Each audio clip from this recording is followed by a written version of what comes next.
Hoardings लागलेले आहेत.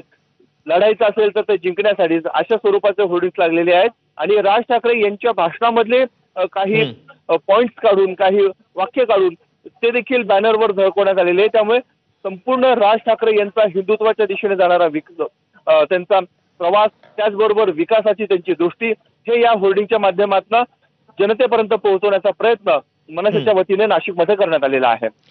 खरं तर मुकुल, नाशिक लोकसभा मतदारसंघामध्ये मनसे कुठल्या उमेदवाराला संधी देणार हे पाहणं देखील उत्सुकतेचं असणार आहे.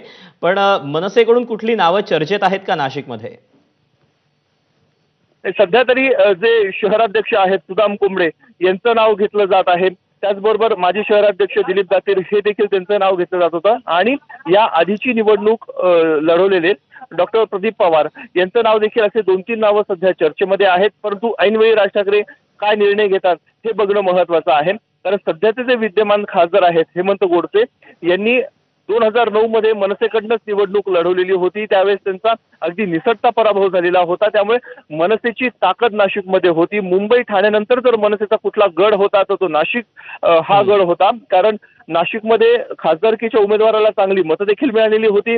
नाशिक शहराने 3 आमदार देखील मनसेचे निवडून दिलेले होते. त्याचबरोबर 40 नगरसेवक देखील निवडून दिलेले होते. नाशिकमध्येच मनसेची पहिली सत्ता स्थापन झालेली होती.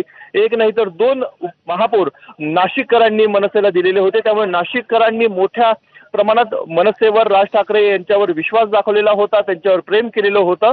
आणि त्यानंतर राज ठाकरेंनी परतफेड म्हणजे नाशिकमध्ये काही विकास कामं केली होती. गोदा पार्क त्यांचा प्रकल्प हा खूप गाजलेला होता. त्याचबरोबर बोटॅनिकल गार्डन त्यांनी केलेलं होतं.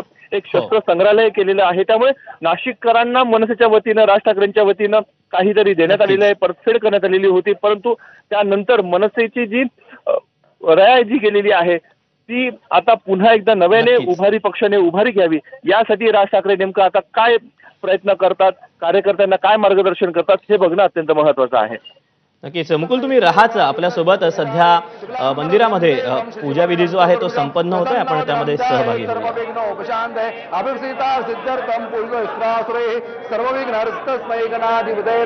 सर्वमंगलमंगल्ये शिवे सर्वार्थसाधिके शरण्ये त्र्यंबके गौरी नारायणी नमोस्ते.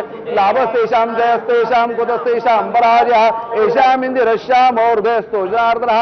यत्र योगेश्वर कृष्णो यत्र पार्थो धनुर्धरः तत्र श्रीजयभूतिर्ध्रुवाणि तिर्मतिर्मम सर्वेष्वार्धकारेषु त्रयस्त्री भुवनेश्वरः देवादिशन्द्रसद्यं ब्रह्मेशा जनार्दनः. विनायकं ब्रह्मा विष्णु महेश्वरः सर्वगुणम्यादो सर्वकार्यार्थस्ते हस्ते जन्मादाय हतनात्मा आद्य पूर्वोच्चारिदैवं गुणविशेषण विशिष्टायां शुभपुण्यलो. आपल्या गोत्राचा उच्चार करायचा आहे, नावाचा उच्चार करायचा आहे.